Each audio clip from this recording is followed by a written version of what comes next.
Here's something that doesn't get talked about enough. Every single person on Earth has an identity, a name, a history, people who know them, records that prove they existed.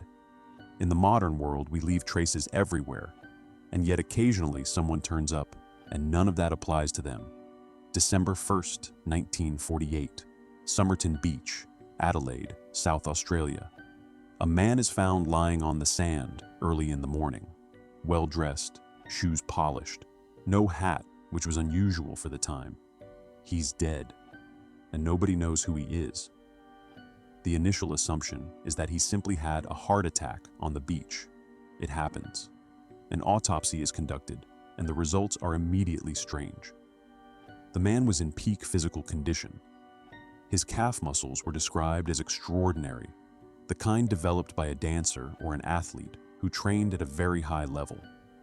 His organs showed signs of acute congestion, consistent with poisoning, but no poison was found in his system. The pathologist concluded he had been poisoned with an undetectable substance. Investigators looked for identification. His clothing had every single label removed, every single one, deliberately, carefully, leaving no trace of where the clothes were bought or made.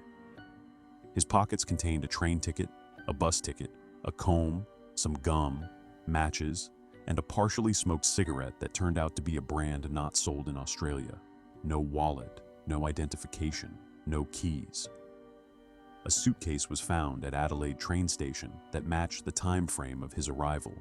Inside, more clothing with all labels removed. Some items were traced to American manufacturers but sold internationally. Nothing pointed anywhere specific. Nobody came forward to identify him.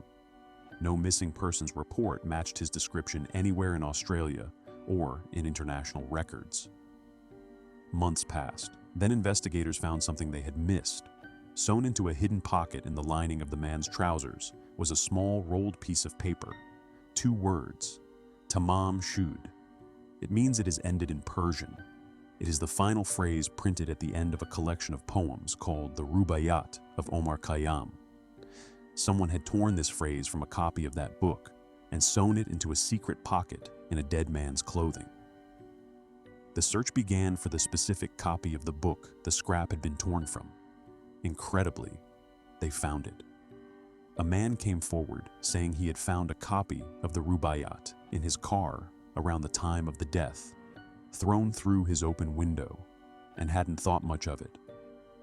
Inside the back cover of that book were 2 things, a phone number and a code.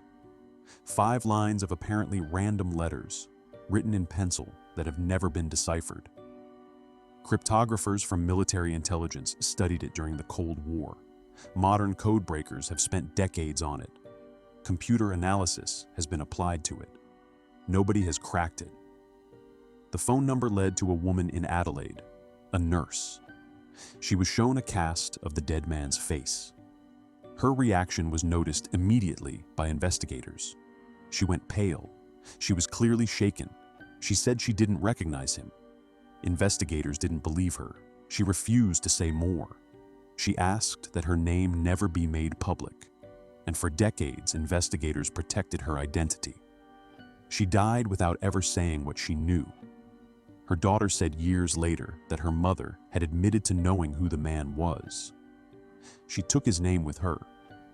The leading theory for decades has been that the Somerton man was a spy, that the undetectable poison, the removed labels, the coded message, and the trained physique all pointed to someone operating in the intelligence world during the very earliest years of the Cold War. A world where people had undetectable poisons, where identities were constructed and erased, where a coded message in a dead man's pocket was not unusual. In 2022, a team from the University of Adelaide conducted DNA analysis on hair samples preserved from the original autopsy. They built a partial profile. They traced potential relatives through genealogy databases. Somewhere there may be a family who has living relatives that share DNA with a man who died on a beach in 1948 in a suit with no labels, poisoned by something that shouldn't have existed. carrying a message nobody can read. And the woman who knew who he was chose to say nothing. Whatever he meant to her, whatever he was, whatever that coded message said, she decided it was worth taking to her grave.